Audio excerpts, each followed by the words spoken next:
सुमनस वंदित सुंदरी माधवी चंद्र सहोदरी हेममये मुनिगण वंदित मोक्ष प्रदायिनी मंजुल भासिनी वेणुदे। तर येथे काही दिवसातच मार्गशीर्ष महिन्याला सुरुवात होणार आहे आणि मार्गशीर्ष महिना खूप असा पवित्र महिना आहे आणि या दिवशी आपण लक्ष्मी मातेची विधिवत पूजा वगैरे करत असतो, व्रत करत असतो, उपवास करत असतो आणि या पवित्र महिन्यामध्येच आपण काही नियमांचं पालन देखील करायचं आहे। म्हणजे या महिन्यामध्ये आपण चुकूनही या 2 भाज्या आहेत तर त्या चुकूनही खायच्या नाहीत। त्यामुळे आपल्या घरावर दारिद्र्यता, गरिबी ही येत राहील। माता लक्ष्मीची कृपा ही आपल्यावर राहणार नाही आणि आपण जे व्रत करतो, उपवास करतो त्याचा देखील आपल्याला लाभ हा मिळणार नाही। म्हणून अवश्य आपण या मार्गशीर्ष महिन्यामध्ये या ज्या 2 भाज्या आहेत तर त्या चुकूनही खायच्या नाहीत। तर ही संपूर्ण माहिती जाणून घेण्या अगोदर चॅनलवरती नवीन असाल तर चॅनलला सबस्क्राईब करा। व्हिडिओ पाहत असताना ओम श्री महालक्ष्मी नमो नमः किंवा श्री स्वामी समर्थ अशी कमेंट देखील करा। तर आपल्या हिंदू धर्मामध्ये मार्गशीर्ष महिना हा खूप पवित्र महिना मानला जातो। त्याचप्रमाणे श्रावण महिना हा महादेवांना समर्पित असतो। त्याचप्रमाणे मार्गशीर्ष महिना हा माता लक्ष्मीला व श्री हरी विष्णूंना समर्पित आहे। खूप असा हा पवित्र महिना आहे। या महिन्यामध्ये भगवान विष्णू सहित माता लक्ष्मीची देखील पूजा केली जाते। या महिन्यात गुरुवारी महालक्ष्मी पूजेचे विशेष असे महत्त्व आहे। आपल्या कुटुंबाला धन धान्य समृद्धी मिळावी आणि कुटुंबातील सदस्यांना उत्तम आरोग्य लाभावे या हेतूने सुवासिनी महिला हे व्रत करतात। प्रत्येक गुरुवारी अनेक सुवासिनी महिला मनोभावे व्रत करतात, देवी महालक्ष्मीची पूजा आराधना करतात। कुटुंबात सौख्य समाधान नांदावे या इच्छेने हे व्रत केले जाते। मार्गशीर्ष महिन्यातील पहिल्या गुरुवारपासून हे व्रत धरले जाते। या व्रताच्या दिवशी घट स्थापना करून शास्त्रोक्तपणे पूजा केली जाते।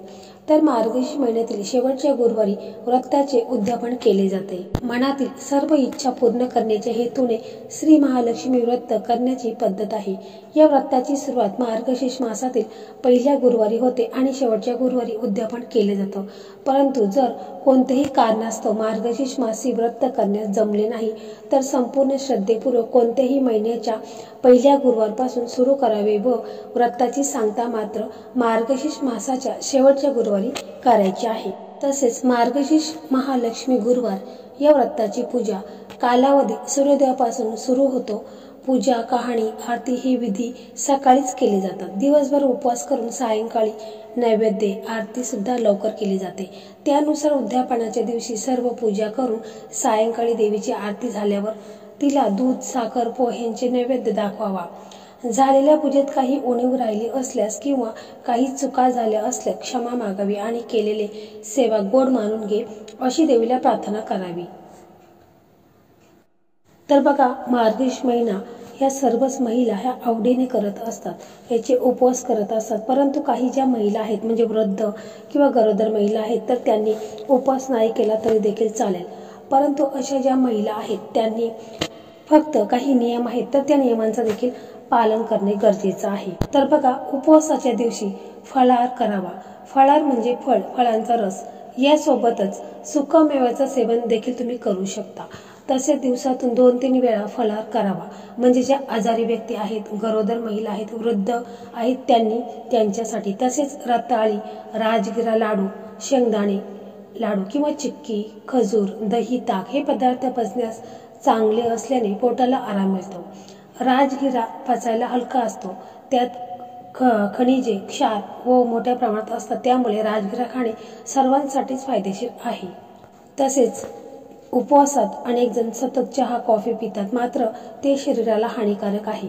अति चहा, कॉफीमुळे शरीर डिहायड्रेट होण्याची शक्यता असते। त्याऐवजी भरपूर पाणी, नारळ पाणी, लिंबू सरबत, ताक, फळांचा रस आदी आहारात असावा। तसेच उपवासाच्या काळात तळलेले पदार्थ खूप खाल्ले जातात, त्याचा परिणाम तब्येतीवर होतो। उपवासात भूक लागल्यास उकडलेले रताळे, सुकामेवा किंवा भुईमुगाच्या शेंगा आदी पदार्थ खावेत। तसेच आता आपण पाहू की या उपवासाच्या दिवशी आपल्याला कोणते पदार्थ आहेत तर ते वर्ज्य करायचे आहेत। तर सर्वात प्रथम म्हणजे आपल्याला तामसिक अन्न हे खायचं नाही। म्हणजे या दिवशी म्हणजे या महिन्यामध्ये तुम्ही मांस, मटण, चिकन, अंडी हे जे काही तामसिक पदार्थ आहेत, त्याचप्रमाणे कांदा, लसूण, तर हे पदार्थ तुम्हाला टाळायचे आहेत. जरी तुमच्या घरामध्ये हे तुम्ही बनवत असाल, समजा घरातील इतर व्यक्ती खात असतील, परंतु या मार्गशीर्ष महिन्यामध्ये पूर्णपणे तुम्हाला हे बंद करायचं आहे. चुकूनही आपल्या घरामध्ये मांस, मटण, चिकन, अंडी हे पदार्थ बनवायचे नाहीत. यामुळे देखील माता लक्ष्मी ही आपल्यावर नाराज होईल व आपल्याला केलेल्या व्रताचा आपल्याला फायदा होणार नाही आणि यामुळे आपल्या घरावर संकट येऊ शकतात. आपल्याला अनेक अडचणींना सामोरे देखील जावे लागेल आणि हे पदार्थ आहेत तर ते चुकूनही आपल्याला खायचे नाहीत. समजा तुम्ही पूर्ण मार्गशीर्ष महिना व्रत उपवास केला नाही तरी देखील चालेल, परंतु तुम्हाला हे जे काही पदार्थ आहेत, तामसिक पदार्थ आहेत, तर ते खायचे नाहीत. तसेच जमिनीच्या आतमध्ये उगवणारे पदार्थ आहेत, जसे की कांदा, मुळा, बीट, गाजर हे पदार्थ आहेत, तर हे आपल्याला चुकूनही या महिन्यामध्ये खायचं नाही.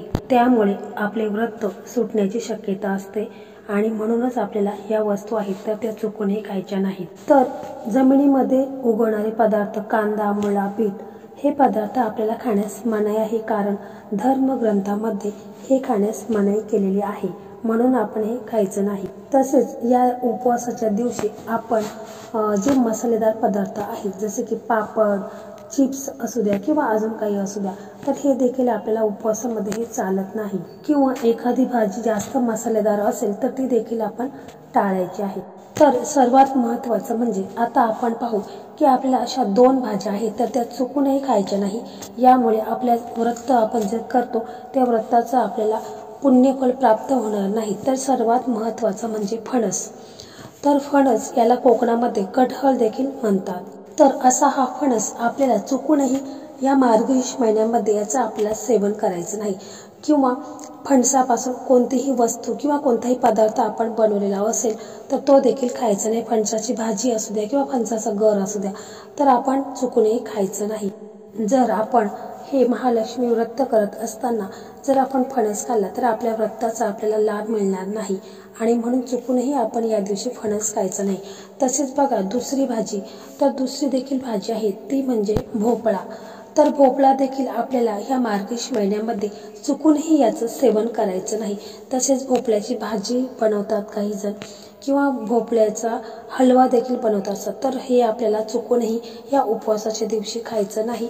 कारण असं जर केलं तर महालक्ष्मी माता आपल्यावर नाराज होईल आणि आपल्या घरातून काढता पाय घेईल आणि म्हणूनच आपण या महिन्यामध्ये ह्या 2 भाज्या आहेत तर त्या चुकूनही खायच्या नाहीत. कारण हे सर्व धर्मग्रंथामध्ये सांगितलेले आहे. त्यामुळे आपण मार्गशीर्ष महिन्यामध्ये ह्या 2 भाज्या आहेत त्या चुकूनही खायच्या नाहीत. केलेल्या व्रताचं आपल्याला पुण्यफळ मिळणार नाही आणि म्हणूनच हा मार्गशीर्ष महिना खूप पवित्र आहे. या महिन्यामध्ये आपल्या घरामध्ये वादविवाद, भांडणे, कटकटी हे देखील होऊन द्यायचं नाही. या महिन्यामध्ये आपण सकाळी सूर्योदयापूर्वी उठायचं आहे. घरामध्ये प्रसन्नता वातावरण आपल्याला ठेवायचं आहे. घरामध्ये वादविवाद, भांडण, कटकटी या देखील होऊ द्यायच्या नाहीत. इतरांचा द्वेष करायचा नाही. मोठ्या व्यक्तींचा अपमान करायचा नाही. या महिन्यामध्ये जितकी तुम्हाला माता लक्ष्मीची सेवा करता येईल तितकी सेवा करा, याचं पुण्यफल तुम्हाला मिळेल. यामुळे आपल्या कामामध्ये जे काही अडथळे आहेत, अडचणी आहेत, संकट आहेत, तर ते देखील दूर होतील. आपल्या घराची भरभराट होईल, आपल्या मुलांची प्रगती होईल, आपल्या पतीची प्रगती होईल, आपल्या घरात सुख समृद्धी ही कायम टिकून राहील. तर व्हिडिओमध्ये जे काही नियम मी तुम्हाला पाळायला सांगितले आहेत, ज्या काही भाज्या आपल्याला चुकूनही खायच्या नाहीत, तर ते सर्व नियमाचं पालन हे अवश्य करा. मार्गशीर्ष महिना हा देवी लक्ष्मी मातेचा आहे, श्री हरी विष्णूंचा आहे. त्यांचा आशीर्वाद तुम्हाला भरभरून प्राप्त होईल. तुमच्या मनातील सर्व इच्छा, आकांक्षा या पूर्ण होतील. तर अशा प्रकारे आजचा हा व्हिडिओ होता. तर हा व्हिडिओ तुम्हाला कसा वाटला कमेंटमध्ये नक्की सांगा. व्हिडिओ आवडला तर व्हिडिओ लाईक करा, शेअर करा आणि चॅनल